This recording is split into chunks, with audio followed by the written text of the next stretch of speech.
Kakadosh Bokero, we're just continuing with Halachot of Shabbat.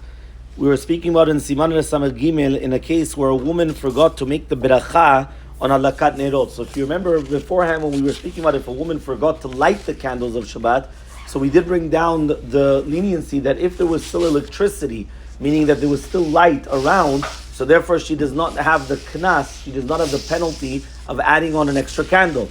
What happens if she did light the candles, but she forgot to make the beracha on it? So he says over here, if a woman lit the candles of Shabbat and she forgot to make a beracha on the candles, she does not need to come and start lighting an extra candle from now onwards. The concept was that if she forgot to light the candles, but here she didn't forget, she lit the candles. Okay, so she didn't do a beracha, but the beracha is not me'akev, the beracha does not impede.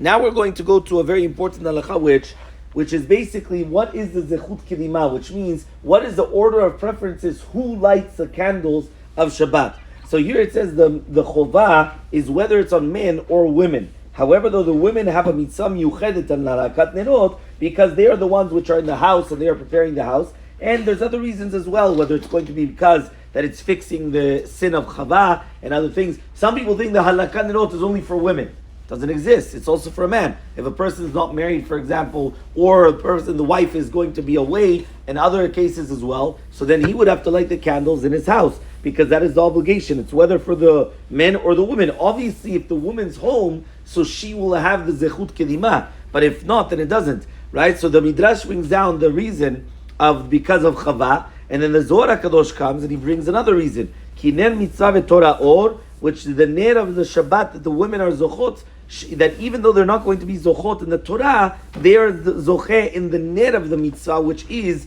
right, the Torah, which means the men have the Torah, which that's how that comes and it illuminates, and the women will have the candles, which will illuminate. And the Balatumia on the Torah, she gave a remez, ve'atat tetzaveh b'nei Yisrael, v'yichush elecha Hashem zaytzach. Tetzaveh is the same gematria of nashim tzuva. And also lehalot ner tamid is gematria b'Shabbat. What does that mean? That you have the obligation that the women will have this concept of doing it on the Shabbat. However, though, as we already mentioned, even though the man is also obligated in the Lakat Nerot, the women have the Zechut Kedima more than the men, but if the woman is not going to be there, so therefore, obviously, he wouldn't do it. He does bring down that what happens now if a person has their married daughter with them. So the wife is not around, but they have a married daughter. So he says over here, so in such a case, she could actually do the beracha and she could actually do the lighting instead of them. And that's what he brings down that Rav Yosef, he wouldn't do the Lakat Nerot of Shabbat himself. He was going to be somech on another woman, which is basically one of the daughters of the house,